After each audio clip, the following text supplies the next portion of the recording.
Redfin, finally, we're going to close on this tonight.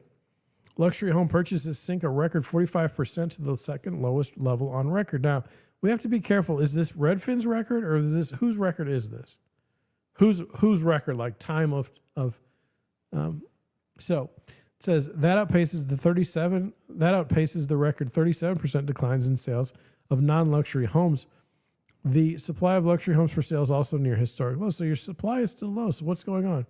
Sales of luxury U.S. homes declined a record of 44% year over year to the second lowest level on record during the 3 months ending January 31st, 2023. That outpaced the record 37.5% drops in sales of non-luxury homes. Redfin's data records back to 2012, and that's what I was saying. I don't think that there's been a long period of time where we can actually have good data. This is according to the analysis that divided all U.S. residential properties into tiers based on Redfin estimates of the home's market values as of February 25th, 2023. The report defines luxury homes as those estimated to be in the top 5% based on market value, and non-luxury homes as those estimated to be in the 35th to 65th percentile based on market value. The housing market has cooled significantly over the last year due to elevated mortgage rates, persistently high home prices, and ongoing inflation in a shaping economy.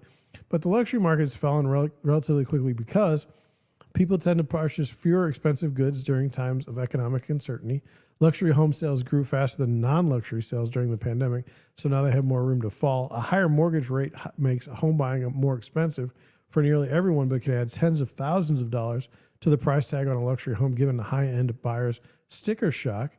Wealthy home buyers often have a lot of money in the stock market, which had a turbulent start to 2023, following its worst year since 2008, and many wealthy Americans are choosing to invest in assets other than real estate because elevated mortgage rates and softening home prices have cast a shadow over prospective real estate returns, which I think is fair. It says uncertainty is the main factor driving the luxury market slowdown in Los Angeles. If you're investing millions in a property, you want to make sure that it will hold its value. Most luxury buyers and sellers are thinking, let's just wait and see what happens in the market. When it stabilizes, we'll be ready to go. Everyone is kind of a standstill.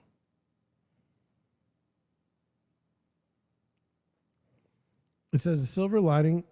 Well, here we go. I'm not worried about California. Silver lining for luxury buyers who are still in the market is that competition is sparse, and jumbo loans often have lower mortgage rates than other loan types, in parts because there's less risk that high-end borrowers will default on their mortgage, says Redfin economics research lead Chen Zhao.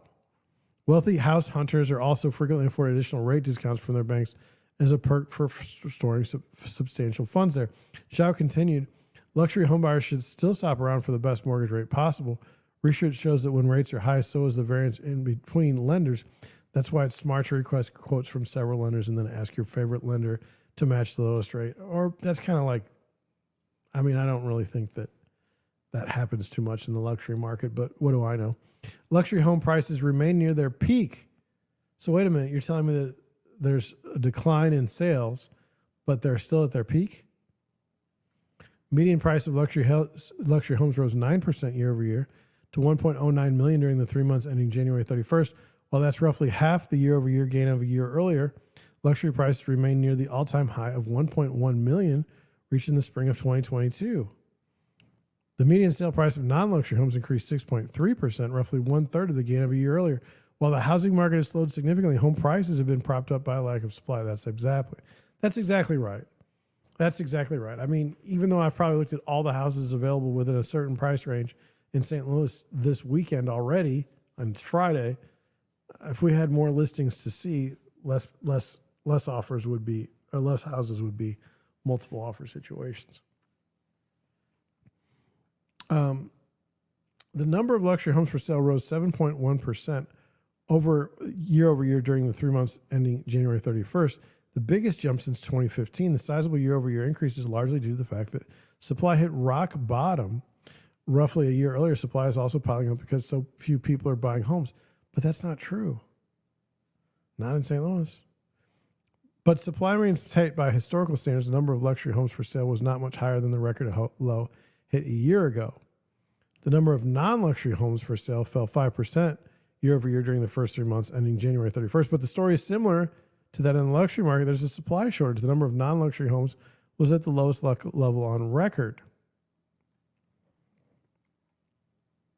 Supply remains near historic lows in part because fewer people are putting their homes on the market. With mortgage rates on the rise, many homeowners are hesitant to sell because they don't want to give up their relatively low rate. That's exactly the problem that I saw coming a long, long time ago. No one seems to care about that. New listings of luxury homes fell 6% year over year. New listings of non-luxury homes slumped 22.5%, the biggest drop on record.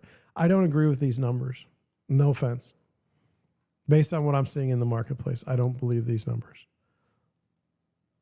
Let's see if I bungled something. No, I'm doing pretty good.